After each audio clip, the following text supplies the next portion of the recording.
Welcome to a new episode of बज़ में शाह। हमारे आज के जो मेहमान है एक मल्टी कैरेक्टर पर्सनालिटी है। ये हिंदी, उर्दू और मराठी के एक बहुत ही मशहूर शायर है और थिएटर की दुनिया में भी काफ़ी जाना पहचाना नाम है। इनके बारे में बस यही कह देना काफ़ी होगा कि इन्होंने कई लोगों को शायरी सिखा के शायर बनाया है। So without much ado, let's welcome mister Niranjan Pednekar in बज़ में शाह। शुक्रिया बताने के लिए। सबसे पहले तो जो मेरा टेम्पलेट सवाल है शो का कि शायरी की शुरुआत कैसे की आपने, मतलब इस तरफ रुझान कैसे शुरू हुआ? पहले से मैं लिखता था, मगर शायरी की जो पहचान जो हुई वो शायद एक होकर बहुत 10-15 साल हो गए होंगे। अच्छा। तो मैं कैलीग्राफी करता था थोड़ी बहुत जी। तो मुझे लगा कि उर्दू बहुत दिखने में बहुत अच्छी है, तो सोचा कि उर्दू सीखें और थोड़ी कैलीग्राफी करके देखें। तो आपने उर्दू कैलीग्राफी भी सीखी है? नहीं सीखी। अच्छा। तो इसलिए मैंने किताब लाई, तो किताब में शेर व शायरी थी थोड़ी बहुत यहाँ वहाँ। वो पढ़नी शुरू की तो ऐसा लगा कि अरे यार ये तो उससे भी बढ़िया चीज़ है, मतलब क्यों ना ये किया जाए। तो वो छोड़ दिया और ये करने लगे। मतलब शौक थी कैलीग्राफी की और वो बदल गई शायरी में। एकदम। ये भी बहुत चीज़ें आप करते हैं कभी कभी। मराठी में बोलते हैं एक ना धड़ बराबर चिन जा, jack of all trades master of none. So वैसे करने की आदत है, तो ऐसे हो गया। मराठी में भी लिखते हैं ना? हाँ जी, मराठी में। तो पहले मराठी शुरू हुई या पहले उर्दू? पहले मराठी शुरू हुई। मादरी ज़बान मराठी है, तो जब छोटा था तब से कुछ ना कुछ करते आ रहा था। मेरे अंकल थे, वो मुझे ऐसे देते थे, एक लाइन देते थे, उसके आगे मुझे उससे राइमिंग लाइन लिखनी थी। अच्छा। तो ये मैं छोटा था तब करता था स्कूल में, तो उससे करने लगा तो बहुत सारी तुकबंदी। और मराठी की कोई आप सुना रहे हैं? मराठी की पोएम सुनिए। आपको मराठी में गज़ल सुना हुआ आपको? सो आगाज़ करते समय किसी चीज़ का मौत की बातों से तो नहीं करते, फिर भी मैं करता हूँ कि मुझे ये अच्छी लगती है। मेरी एक गज़ल है। गज़ल का नाम उन्वान है शरणावर्ती। तो शरणावर्ती व्हाट डज इट मीन? चिता पे। अच्छा। On a funeral pyre. So सुनिए। आज नव्याने कोण पहुडले शरणावरती, पहुडले लेटना, काय पुन्हा हे नाटक घडले शरणावरती। आज नव्याने कोण पहुडले शरणावरती, काय नव्याने नाटक घडले शरणावरती। हे धडपडणे हे अवघडणे कोणा करता। ये सारी आप जो करते रहते हैं, ये धडपडणे हे अवघडणे कोणा करता, प्रश्न आताशा फारच पडले शरणावरती। खंत उद्याची आज मढ्याला इतकी होती, कल की चिंता इतनी थी वो लाश को, चादर पाहून पाय पसरले शरणावरती। खोड जित्याची जातच नाही मेलो तरी। जब हम जीते हैं तो हमें कुछ आदतें होती है कि जो जाती नहीं है, मरते हैं तब मरते दम तक जाती नहीं है। एक भूताशी सूतच जुळले शरणावरती, भूत के संग टाकाल जळ गए। तू नसताना किडले सडले कुजले जगणे। तुम नहीं थी तो सारा मेरा जीवन खराब हो गया। सांग कशाने नभ दरवळले शरणावरती। खुद्द तुलाही पाझर फुटला बघता बघता, खुद्द तुलाही पाझर फुटला बघता बघता, काय असे आक्रंदून जळले शरणावरती। आज सुनिए, आज अखेरी हृदय पुरेसे जळले असते। आज तो ये दिल पूरा जल गया होता। आज अखेरी हृदय पुरेसे जळले असते, आजच काहे मेघ बरसले शरणावरती। ये तो मुझे भी समझ में आ गई बात। आग कुणाला घट्ट उराशी घेऊन रडते, आग कुणाला घट्ट उराशी घेऊन रडते, सत्य मला हे आज उमगले शरणावरती। अलख निरंजन, मेरा तखल्लुस अलख है। अलख निरंजन गजल स्वतःशी गुणगुणतो, अलख निरंजन गजल स्वतःशी गुणगुणतो, शब्द वितळले सूर निथळले शरणावरती। क्या बात। बहुत ज़्यादा तो मुझे नहीं समझ, इसमें 2-3 शेर थे जो मैंने समझा और बहुत बहुत उम्दा। बहुत शुक्रिया, बहुत शुक्रिया। सर ये मराठी में थी और हाँ जी। उर्दू में कुछ। तो कभी कभी ऐसे होता है कि मराठी के साथ भी उर्दू आ सकती है उसके अच्छा, साथ, तो एक चंद शेर सुनाता जैसे हूँ। मतलब हिंदी उर्दू में मिला के लिख देते हैं हिंदी उर्दू में मिला के लिख देते हैं वैसे मराठी और उर्दू में। जी सो एक जाने माने थिएटर आर्टिस्ट हैं प्रदीप वैद्य। जी। सो उन्होंने एक मराठी में गज़ल लिखी थी, फेसबुक में मैंने पढ़ी थी, तो उससे मुझे लगा कि इसके साथ उर्दू को भी जोड़ा जा सकता है। ये कैसी रोशनी आंखों में आ गई, ये कैसी रोशनी आंखों में आ गई, नभीच्या तारका टिपल्या से तू की थी। अरे वाह। तुझे तो याद हो सदियों से ए खुदा, तुझे तो याद हो सदियों से ए खुदा, कुणाच्या प्रार्थना गिळल्या से तू की थी। जरा सा मैं तेरे पहलू में आ गया, जरा सा मैं तेरे पहलू में आ गया, पहाना पापण्या मिटल्या से तू की थी। कलम की खुद परस्ती छोड़ दे अलग, कलम की खुद परस्ती छोड़ दे अलग, स्वतःच्या भावना रचल्या से तू की थी। क्या क्या बहुत। तो ऐसे कभी कभी होते रहता है। नहीं, ये काफ़ी उम्दा एक्सपेरिमेंट है और ये मतलब इसको काफ़ी अच्छे से आगे लेके जाया जा सकता है। सर, ये एक सवाल था कि शायरी जैसे आपने मतलब कहा कि इंटरेस्ट आया वो कैलीग्राफी से, जब आपने उधर सीखना चाहा, हाँ जी। इंटरेस्ट वहाँ से आया। हाँ जी। लेकिन ये मतलब आपने किसी की शागिर्दी की या बस ये सेल्फ स्टडी से ही आपने शायरी सीखी? तो सेल्फ स्टडी तो पहले सेल्फ स्टडी जानी चाहिए। सेल्फ स्टडी से कभी कभी ऐसे होता है कि आप कुछ करने लगते हैं, आपको सही गलत का पता नहीं चलता। जी, एग्जैक्टली। तो एक यूजनेट न्यूज़ ग्रुप्स थे, ये कभी गूगल न्यूज़ ग्रुप ऐसा अभी बोलते हैं उनको, तो उस पर एक न्यूज़ ग्रुप था art.language.urdu.poetry। वहाँ पे मैं कुछ बना के छोड़ देता था और लोग दुनिया में अलग अलग जगहों से, भारत से थे, पाकिस्तान से थे, यूएस से थे, यूरोप से थे, लोग उसके ऊपर कमेंट कर देते थे। और कुछ लोग इतने काइंड थे कि उन्होंने बहुत अच्छी, बहुत डिटेल्ड वो कमेंट्स करते थे। तो उसमें थे एक सरवर आलम राज साहब जी। तो सरवर आलम राज साहब ने सबसे ज़्यादा मुझे उसमें मदद की कि कभी कुछ गलत हो जाता था, बहन में कुछ जी। खारिज हो जाता था, बोल देते थे या रवानी नहीं है ठीक है, शेर बहता नहीं है, तो बोल देते थे। बहुत सारे लोग बहुत हेल्प करते थे वहाँ पे। उससे मुझे ऐसा लगता है कि ज़्यादा मुझे थोड़ा एक एहसास हुआ कि ये इल्म ये पूरी तरह से जानना चाहिए, और तभी थोड़ा और संजीदगी से मैं देखने लगा। सर, मैंने कहीं पे मुझे ये पता चला कि आपका जो पोइटिक लीनियज जो है, शागिर्दी का जो लीनियज है, वो कहीं मिर्ज़ा गालिब से जाके मिलता है। तो इस बार इस पर जरा ये बहुत बड़ी गुस्ताखी है ये कहना भी। ये ऐसी कुछ बात नहीं है। सरवर आलम राज जो साहब थे, उनके वालिद थे राज चांदीपुरी, जिन्होंने वो उनके उस्ताद थे। राज चांदीपुरी साहब के उस्ताद थे सीमाम अकबर अहमद, उनके उस्ताद थे दाग दहलवी, उनके उस्ताद थे ज़ौक़ और मिर्ज़ा गालिब दोनों। इसी हम कह सकते हैं मिर्ज़ा गालिब तो अभी आने वाले नहीं है, ये क्या किया नहीं, ये हक है आपको कहने का, क्योंकि वो लीनियज मिल रही है वहाँ पे। हक तो एकदम नहीं है, मैं ऐसे ही मजाक में कह देता हूँ। सर, उर्दू में कुछ सुनाए जी। आप। सर, मैं आपसे ये फरमाइश करूँ कि आपने जो सबसे पहली, जो आपको लगता है कि सबसे पहली मुकम्मल गज़ल लिखी हर मामले सबसे में, पहली मुकम्मल गज़ल जो लिखी ना, वो ऐसी थी कि मैं वो भूल गया। दूसरी याद यूजुअली कहते हैं कि थोड़ी पहले वाली सुनाता हूँ। लोग कहते हैं कि people always remember the first, पहले ही भूल गए। तो कुछ ऐसी बात है कि मुझे ऐसा लगता था कि थोड़ी आज के ज़माने की गज़ल लिखी जाए, तो इस तरीके की कुछ गज़ल थी कि उठ के हर रोज़ जंग जाता हूँ, उठ के हर रोज़ जंग जाता हूँ और ट्रैफिक से जूझ आता हूँ। ट्रैफिक से, क्या बात है सर, क्या क्या सच्चा शेर है ये। शुक्रिया। आज कितना हसीन मौसम है, आज देखिए बाहर कितना हसीन मौसम है, मैं तो गूगल पे जान जाता हूँ। क्या बात है। मैं तो गूगल पे जान जाता हूँ। हाय हालात कितने नाजुक हैं, हाय हालात कितने नाजुक हैं, खुद ही खुद को गज़ल सुनाता हूँ। क्या बात है। खुद ही खुद को गज़ल सुनाता हूँ।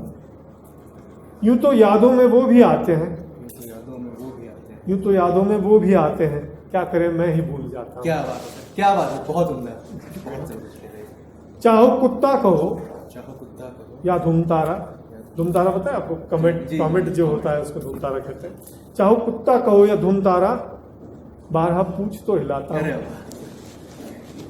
और इसका मख्ता पेश है कि तौबा कितना है बदतमीज अलग, तौबा कितना है बदतमीज अलग, बात सुनकर नजर उठाता हूँ, बात सुनकर नजर उठाता हूँ। तो ये थोड़ी पहले की गजल है।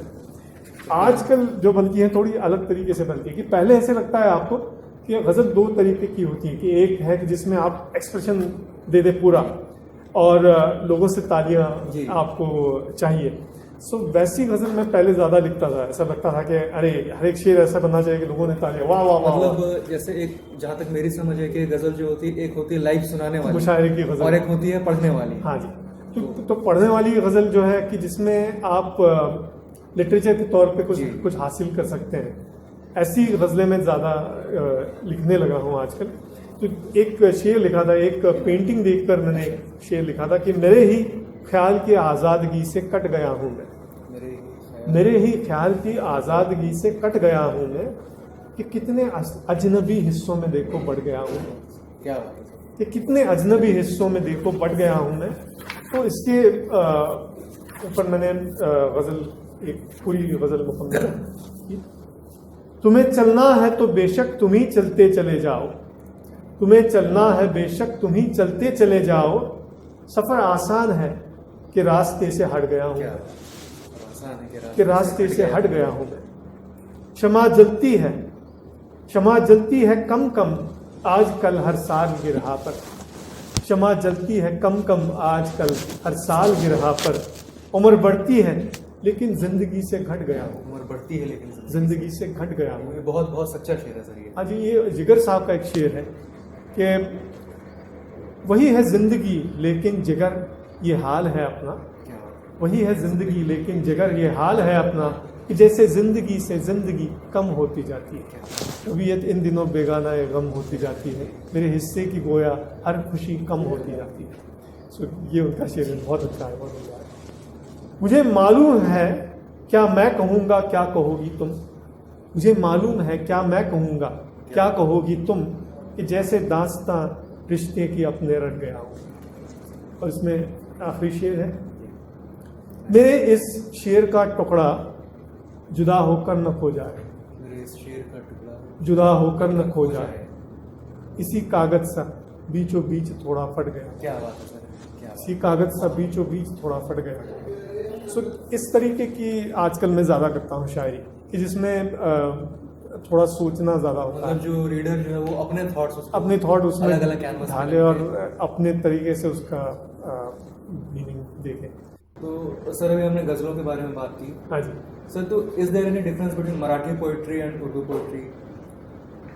पोएट्री इज पोएट्री एवरीवेयर, ऐसा डिफरेंस तो नहीं है, भाषाएं अलग है ऑब्वियसली, मगर उर्दू गज़ल और मराठी गज़ल में फ़र्क है अगर आपको ये पूछना है जी एग्जैक्टली। तो ज़्यादा फर्क नहीं है। कुछ स्वरों का, व्यंजनों स्वरों का कुछ थोड़ा अलग नियम होते हैं, अल्फाज के कुछ नियम अलग होते हैं। हाँ, otherwise there is no difference. और सर एक जो ये सवाल है कि मतलब उर्दू पोएट्री की बात करते हैं, हाँ देखिए बहुत सारे फॉर्म्स हैं, तो बेसिकली जैसे एक जो मेरी कन्फ्यूजन होती है वो कथा और रुबाई की, हाँ। तो इस तरह से आप उन फॉर्म्स पे थोड़ा उसको एक्सप्लेन करेंगे क्या? हाँ जी, कथा तो ऐसा है कि एक गज़ल का एक छोटा पार्ट है, जी एक टुकड़ा है जी जो आपके सामने आता है।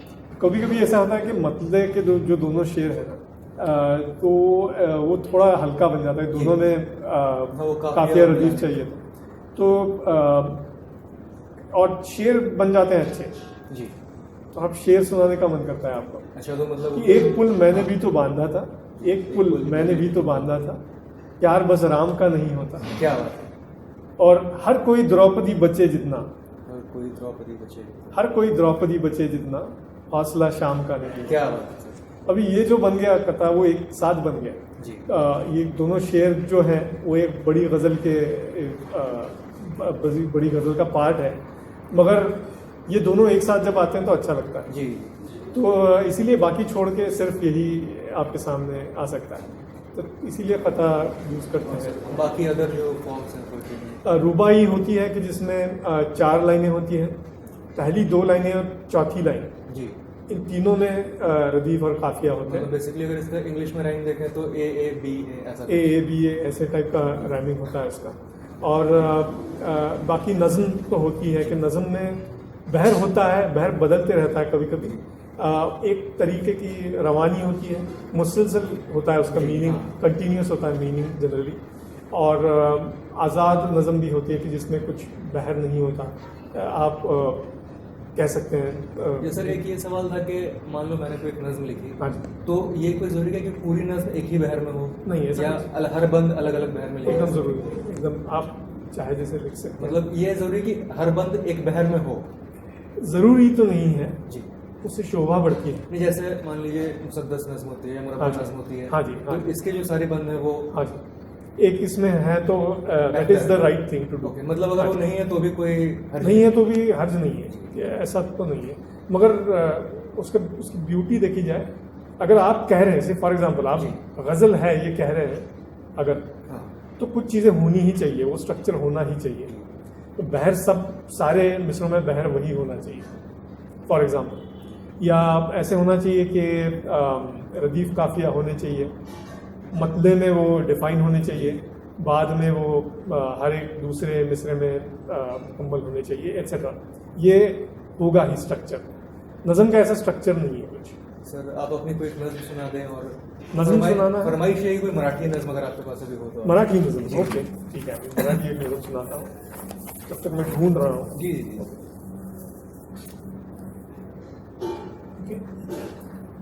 एक सुनाता हूँ मराठी जी, नज़म। इनायत।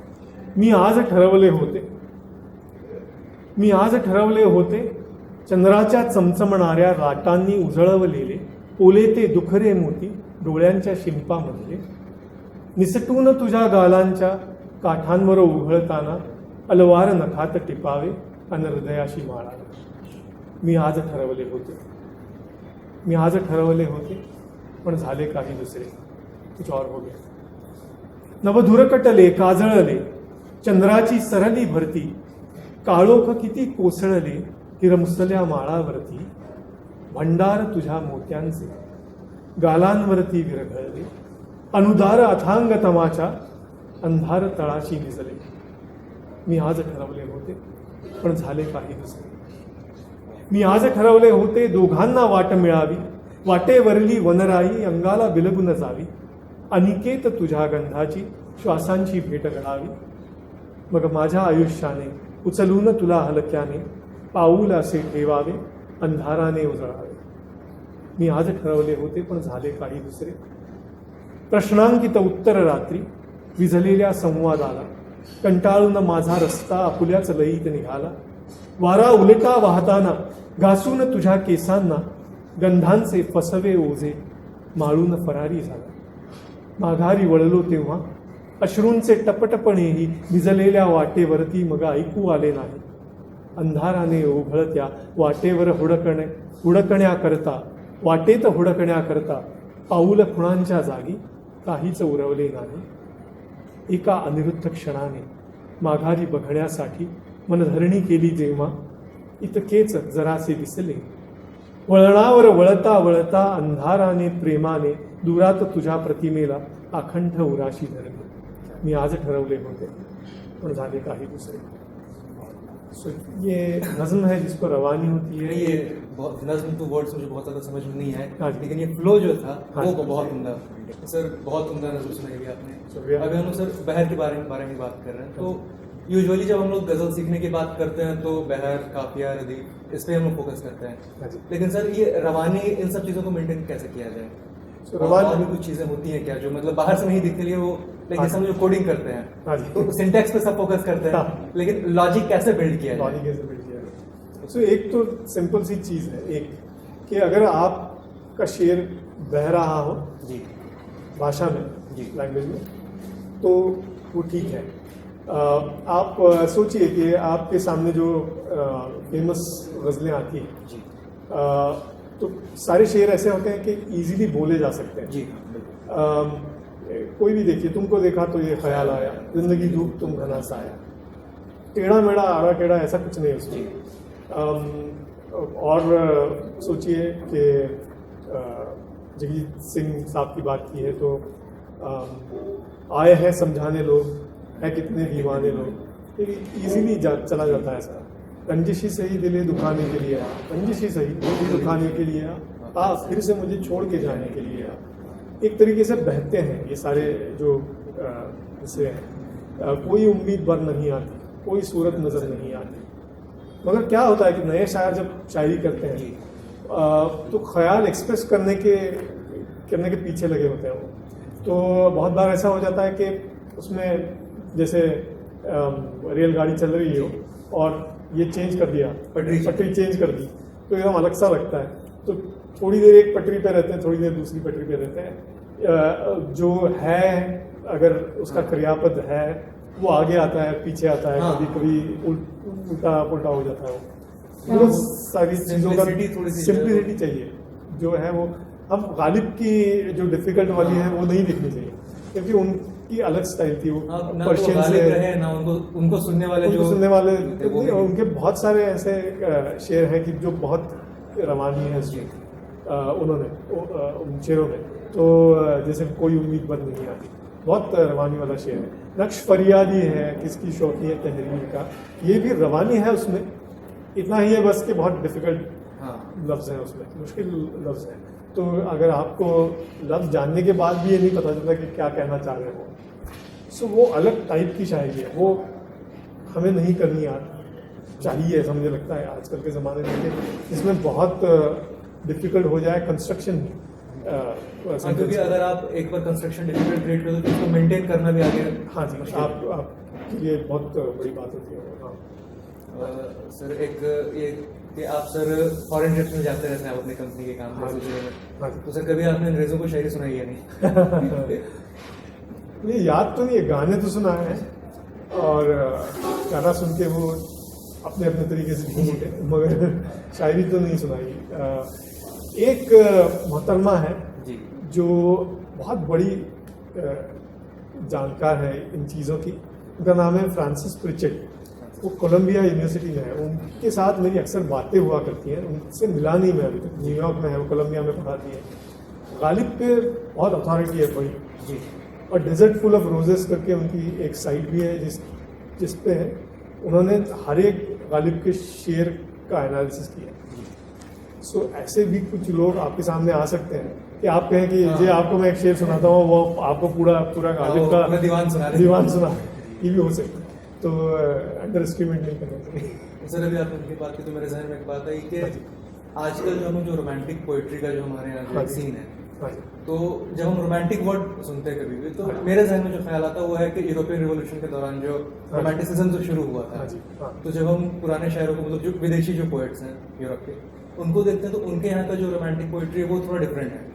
हमारे यहाँ स्पेशली अगर रोमांटिक पोइट्री हम देखें जो पुराने दौर के जो उर्दू और फारसी शायर हैं, तो उसमें भी तसव्वुफ, सूफिज्म वो सब मिलता है। हम अभी के शायरों में देखें तो ये टोटली अलग है, रोमांस का डिफिनेशन ही बिल्कुल अलग है। तो ये जो ट्रांजिशन है इसके बारे में आपको जो है, तो ट्रांजिशन तो होते रहेगा, वक्त बदलता है, लोग बदलेंगे, लोगों की सोच बदलेगी। अभी ऐसा है कि चीज़ें लोगों तक बहुत इजीली पहुंचती है। गालिब जब लिखते थे तो किसको सुना है? ये आपके जैसा चैनल तो नहीं था एकदम 1 मिलियन लोग देखते रहे, तो ऐसा चैनल तो नहीं। तो जो गिने चुने लोग होते थे उनको ही सुनाते थे, या वर्ड ऑफ माउथ से जाते थे। आजकल ऐसा हो गया कि इमीडिएटली आप कुछ भी कहें तो कुछ 1000 लोगों तक तो ईजिली आउटरीच जो है वो बढ़ गई है बहुत ही। तो तरीका भी एक्सप्रेस करने का लोगों का बदल गया है, थोड़ा मॉडर्न तरीके से भी करने लगे हैं लोग एक्सप्रेस। कि हमारे प्रशांत कात्यायन साहब जो है उनके व्हाट्सएप के मैसेज एक शायद बहुत उम्दा गजल है। तो आज के ज़माने के हिसाब से उनकी जो उनका जो प्यार है, उनके सामने जो आइडियल्स हैं, दोनों रोमांटिसिज्म यहाँ भी जाता है वहाँ भी आता है, वो दोनों बदल चुके हैं। थोड़ा लोगों का शॉर्ट अटेंशन स्पैन थोड़ा छोटा हो गया, रिलेशनशिप में भी छोटा हो गया, जैसे सुनने सुनाने में भी छोटा हो गया। तो इसी मुझे ऐसा लगता है कि ये थोड़ा रिफ्लेक्ट होने लगा है लोगों के शायरी में। एक तो ऐसे होता है कि आप अगर लिख देते हैं कुछ व्हाट्सएप पे या फेसबुक पे, इमीडिएटली आपको 100 लाइक मिल जाते हैं उसके लिए, ये तो होता है। तो आपको ऐसे लगता है कि हाँ मैंने कुछ हासिल कर दिया भाई, तो ये थोड़ा बढ़ गया है। तो वो रोमांटिसिज्म और इंस्टेंट ग्रेटिफिकेशन, जी ये कहीं इनका ट्रेड ऑफ जो है ना, वो थोड़ा देखना चाहिए। ऐसा मुझे लगता है कि आपको इनके ऊपर भी ध्यान देना चाहिए, वो आर्ट है उसके ऊपर भी ध्यान देना चाहिए थोड़ा, और ग्रेटिफिकेशन थोड़ा ये देखना चाहिए। तो मुझे ऐसा लगता है कि कुछ कुछ चीज़ें ऐसी है कि वही वही बोलते रहते हैं लोग, हाँ। बहुत पुरानी चीज़ें वही बोलते रहते हैं। एक ये भी चीज़ है कि मतलब जो भी शायरी का जो भी ख्याल है वो किसी न किसी बुजुर्ग शायर ने ऑलरेडी कह दिया है, कह दिया। तो वही रिपीट हो रहा है। हाँ जी, मगर बहुत सारे लोग हैं कि कृष्ण कुमार फॉर एग्जाम्पल जी। थोड़े अलग अलग तरीके का बोलते थे कुछ। असरारुल हक उनके ज़माने में अलग तरीके का बोलते थे, फैज़ अहमद फैज़ ने अलग ये जो तरीके हमारे- की बात की, जॉन एलिया ने अलग तरीके का एक अंदाज बयां, अलग ही अंदाज, हाँ उनका बोलने का अंदाज अलग सर था। जैसे कि जॉन एली की बात आई तो हाँ। ये सवाल मेरा है कि आज के जो हमारे जो पोइट्स हैं, जो हमारे हम उम्र हैं, ये लोग कहीं ना कहीं पुराने लोगों की कॉपी कर रहे हैं। स्पेशली जॉन एलिया की कॉपी करने वाले बहुत से लोग हैं। हाँ अभी यूट्यूब पे किसी ने पहले एक जनाब की वीडियो आई, उसमें लिखा था आज के जॉन एलिया, आज के ज़माने के जॉन एलिया। तो इस तरह से आज के पोइट्स को बुजुर्गों से कंपेयर करना, ये कहाँ तक सही है? सो लोगों के आइडल बन जाते हैं। अभी आप गालिब के अगर वीडियो होते ना तो गालिब को भी कॉपी करते लोग। ये तो जॉन एलिया साहब के वीडियो हैं वो बहुत कल्ट बन गए हैं। हाँ। एक तरीके से अगर ये नहीं देखा जाए कि वो किस तरीके से शायरी कर रहे हैं, ये नहीं देखा जाए कि वो क्यों लिख रहे हैं वो शेर, ये नहीं देखा जाए कि ये शेर जब पैदा होता है तो उसके उसके पीछे कैफियत क्या उसके है? पीछे कैफियत क्या है, इंसानी कैफियत क्या है, अगर वो नहीं देखेंगे तो आप बाहरी स्टाइल से कॉपी Exactly. करेंगे। ये थिएटर में भी ये बहुत इंपॉर्टेंट है। आप बाहर से कुछ भी दिखा सकते हैं, अंदर कुछ नहीं हो रहा है हाँ। तो खोखलापन नजर आएगा, उसका एक हॉलोनेस नजर आएगा। तो ये कॉपी जो बनती रहेगी वो बहुत हॉलो बनती रहेगी, और आप सिर्फ कॉपी बनते रहेंगे। जी आप अपना क्या ओरिजिनलिटी जो है वो ओरिजिनलिटी कहीं ना बहुत डिफिकल्ट है इसमें, ओरिजिनलिटी लाना इस फन में, ये तो है। मगर जैसे गालिब ने एक बार मोमिन के लिए कहा था कि आपका ये एक शेर जी, दीजिए और मेरा सारा दीवान उठा के मेरे ले पास जाइए। होते हो गोया जब कोई दूसरा नहीं होता, तो ये शेर दीजिए, दीवान उठा के लेके जाइए। आपको ये हमेशा ये सोचना चाहिए कि मैं वैसा एक शेर लिख सकता हूँ या नहीं। एग्जैक्टली। सो मुझे ऐसा लगता है कि वो हमारी ये होनी चाहिए, परसूट होनी चाहिए, ना कि बाहरी। सो इसीलिए मुशायरे जो होते हैं कि जिसमें कैसे होता है कि कुछ लोग हैं वो शायरी कर रहे हैं पुणे में, वही सारे लोग मौजूद होते हैं शायरी करते समय, तो सारे लोग वाह वाह वाह बोल देते हैं। अरे यार अरे आपने वो एक संस्कृत में जो सुनाई थी वो मुझे अच्छा लगता है कि लोग शायरी करते हैं, मुझे अच्छा लगता है कि लोग सीखने की कोशिश कर रहे हैं, और मैं भी सीखने की कोशिश कर रहा हूँ। ये मुझे अच्छा लगता है कि ये किया जाए। मगर जब आपकी हौसला अफजाई हो तो सिर्फ वही नहीं देखनी चाहिए। तो उसके लिए संस्कृत में शेर नहीं बोल सकते, उसको सुभाषित बोल सकते हैं कि उष्ट्राणाम च विवाहेषु गर्दभा गुण गायका परस्परान प्रशंसन्ति अहो रूपम अहो ध्वनि। कि ऊँट के शादी में गधे चले आए गुण गाने के लिए ऊँट के, और होने के बाद उनका गुणगान वो इनको बोल रहे हैं, यानी गधे ऊँट को बोल रहे हैं वाह वाह क्या रूप है, और ऊँट गधे को बोल रहे वाह वाह क्या आवाज है आपकी। ये नहीं होना चाहिए। दोनों बढ़ के थोड़े से ऊँट से थोड़ा अपग्रेड होना चाहिए और गधों से भी थोड़ा अपग्रेड होना चाहिए। सो ये मैं ज़्यादा सार्कास्टिकली कह रहा हूँ ये, मगर जो कर रहे हैं लोग वो अच्छा है कि सीखने की कोशिश कर रहे हैं लोग, और जैसे आप लिखते जाते हैं आप में कुछ बदलाव आता है क्या, आप पहले से अच्छा लिखते हैं क्या, ये सबसे इम्पोर्टेंट है। तो बाहरी चीज़ों पे ज़्यादा ध्यान नहीं देना चाहिए। सर अभी जैसे आपने थिएटर की बात की हाँ थिएटर जी। की एक्टिंग पे, तो बचपन से सर मेरे जहन में एक मतलब कंफ्यूजन हाँ है जी। कि ये एक जो हम स्क्रिप्ट करते हाँ। हैं, then there is this thing called play, फिर एक ड्रामा, हाँ जी। थिएटर, इन सब में बेसिक फर्क क्या है, कहाँ से ये अलग अलग होते हैं? सिट एक तरीके का ड्रामा ही है, जी छोटा होता है जनरली स्किट, ओके 15 मिनट का होता है, 20 मिनट का होता है, उसे हम स्किट कह देते हैं। ड्रामा जनरली लंबे होते हैं, 30 मिनट के होते हैं, 45 मिनट के होते हैं, 1 घंटा 2 घंटे 3 घंटे। महाभारत पीटर ब्रूक का 9 घंटा जी। चलता था।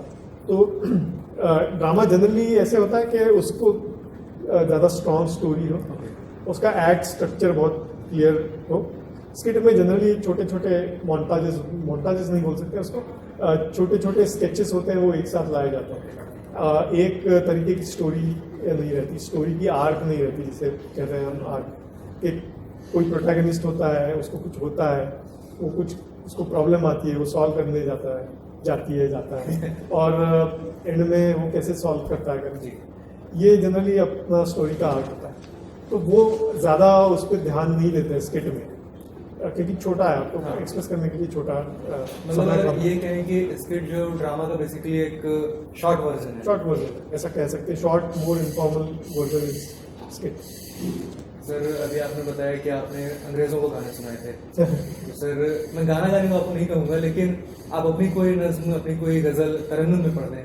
ओके, सो एक ऐसा करते हैं कि सुरेश भट्ट साहब बहुत बड़े मराठी शायर हैं जी। तो मुझे ये आदत लगी कि आदत पड़ गई बीच में कि मैं मराठी गज़लें उठाता था या मराठी गाने उठाता था और उनको उर्दू में तब्दील कर देता था, ताकि वो उसी तरीके से गाए जा सके, वो तरन्नुम मेंटेन हो सके। मेरे एक दोस्त थे, उनको एक प्रोग्राम में गाना था और सारे लोग हिंदी थे वहाँ पे सुनने वाले, बट उनको यही गानी थी, ये गज़ल गानी थी। तो मैंने कहा कि मैं कोशिश करता हूँ कि उर्दू में लिखूँ ये, तो मैंने लिख दी, लोगों को बहुत अच्छी लगी। उसके बाद मैंने बहुत सारी ऐसे बनाए, एक्सपेरिमेंट हिट हो गया। एक्सपेरिमेंट मुझे अच्छा लगा, मैं करते आया हूँ। यहाँ तक करते आया हूँ कि मराठी के एक बहुत डिफिकल्ट पोएट है, ग्रेस उनको कहते हैं, कवि ग्रेस। सो उनकी लाइनें ऐसी होती कि आपको पढ़ के समझेगा नहीं क्या है, मगर महसूस होगा। तो उनको भी मैंने ट्रांसलेट करने की कोशिश की और उनको किसी ने बताया कि ये ऐसा कोई ज़रूरत कर रहा है, तो मैंने जाके उनको सुनाया और उनको बहुत अच्छा लगा। वो डेथ बेड पे थे तब। अच्छा। और वो कहे कि young man, I must tell you, you have come very close, which was a big compliment. तो मैं एक सुनाता हूँ आपको कि ओरिजिनल गज़ल ऐसे सुरेश भट्ट साहब की, उम्बर ठा करके मूवी है, उसमें सुन्या सुन्या मैफिलीत माझा तुझेच मी गीत गात आहे अजूनही, वाटते मला की अजूनही चांदरात आहे सुन्या सुन्या, वीरान महफिल मेरी आज भी है, तेरे तराने सुनाता रहा हूँ अब तक, ये महसूस होता है मुझको, तारों की शब में नहाता रहा हूँ, वीरान महफिल। कळेना मी पाहते कुणाला, कळेना हा चेहरा कुणाचा, पुन्हा पुन्हा भास होता है तुझे हसू आरशात आहे, ये भी न जानू किसे देखता हूँ, है रुख ये किसका ज़हन में न आए, यूं बारहा याद के आईने में तेरा तबस्सुम सजाता रहा हूँ, वीरान महफिल। उगीच स्वप्नात सावल्यांची कशास केलीस आर्जवे तू, दिलेस का प्रेम तू कुणाला तुझ्याच जे अंतरात आहे, ख्वाबों में क्यों मैंने फैलाया दाम, सायों से क्यों मैंने मांगी दुआएं, दामन में मेरे मोहब्बत है फिर भी मैं अपनों से दामन चुराता रहा हूँ, वीरान महफिल मेरी आज भी है, तेरे तराने सुनाता रहा हूँ अब तक, ये महसूस होता है मुझको, तारों की शब में नहाता रहा हूँ, वीरान महफिल। बहुत समझ में आ गई पूरी बात मुझे तो। सर आखिरी सवाल मैं आपसे ये पूछना चाहूँगा कि आपके जो सबसे पसंदीदा शायर कौन है? बहुत ही डिफिकल्ट सवाल है। तो गालिब मुझे एक इंसान के तौर पे जो शायरी लिखते हैं बहुत बढ़िया लिखते हैं, बहुत इंटेलिजेंट तरीके से लिखते हैं, वो मुझे बहुत अच्छा लगता है। फैज़ अहमद फैज़ साहब की लैंग्वेज जिस तरह रहती है वो मुझे बहुत अच्छा लगता है। साहिर जिस तरह फिल्मों के लिए नज़में लिखते हैं वो मुझे बहुत अच्छा लगता है। दुष्यंत कुमार जैसे जो शायर हैं, जॉन एलिया जैसे जो शायर हैं, वो एक जो चल रहा है उसको तोड़कर कुछ और लिखने की कोशिश करते हैं, हट के लिखने की कोशिश करते हैं, वो मुझे अच्छा लगता है।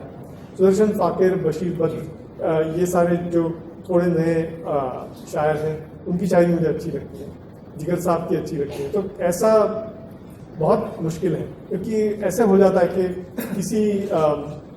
किसी रंजिश को हवा दो कि मैं जिंदा हूँ अभी। ये जो सुदर्शन फाकिर साहब की गज़ल है, वो जब मैं पढ़ता हूँ तो मुझे लगता है कि अरे ये गज़ल मुझे बहुत बहुत अच्छी लगती है। सर कोई ऐसे शायर जिन्होंने आपको ऐसा लगता है कि आपकी शायरी को सबसे ज़्यादा इंस्पिरेशन वहाँ से मिलती है? ये बहुत डिफिकल्ट है कि जब आप कहते हैं कि मैं खुद का एक्सप्रेशन करना चाहता हूँ तो एम्यूलेट नहीं किया जाए तो अच्छा है, मगर किसी रेल सी गुजरती है, मैं किसी पुल सा थरथराता हूँ, इस जैसा नया एक्सप्रेशन मुझे अच्छा लगता है। मगर नाजुक तरीके से कुछ बात कह देना, जैसे जिगर साहब कहते हैं, वो भी मुझे अच्छा लगता है। गालिब जैसे एक शेर में बहुत कुछ कह देना कि जो आप इतना सारा एनालिसिस करने के बाद, वो भी अच्छा लगता है। जितनी बार पढ़ो इतना अच्छी बात हाँ, तो इसलिए अच्छा है, यही है कि लिखते जाओ, जो कुछ बने वो अगर आपके अंदर से बन रहा हो तो ऑटोमेटिकली बाहर आ जाएगा। किसी को एमुलेट करने की ज़रूरत नहीं है, सब लोग इंस्पिरेशनल तो ये सारे लोग हैं। तो वैसे मुझे ऐसा लगता है, तो इसलिए मैं कहना चाहता हूँ कि आप डरे नहीं शायरी लिखते हैं, आप ख्याल करें सारी चीज़ों का, इल्म का ख्याल करें, वो फन का ख्याल करें, बहर का ख्याल करें, सारी चीज़ों का ख्याल करें, मगर ऑनेस्टली लिखें जो कुछ लिखते हैं। और एक मेरी गज़ल है कि डर क्यों जाते हैं ये डरने वाले लोग, मुझे अच्छी लगती है क्योंकि ये सारी चीज़ें थोड़ी बैलेंस हो जाती है इसमें। कि डर क्यों जाते हैं ये डरने वाले लोग, मरने से पहले ही मरने वाले लोग, उम्र के कितने प्यारे साल बचाते हैं प्यार मोहब्बत इश्क न करने वाले लोग, वो कितनी चैन की नींदें सोते हैं वादा करके जल्द मुकरने वाले लोग।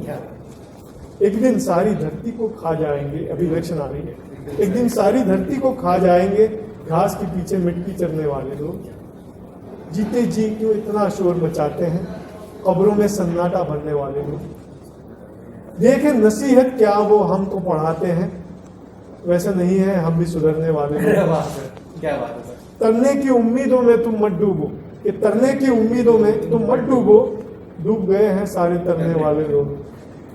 लब से लगाकर मैं की प्यास बुझाते हैं, लब से लगाकर मैं की प्यास बुझाते हैं, पेड़ के सर पर छाता धरने वाले।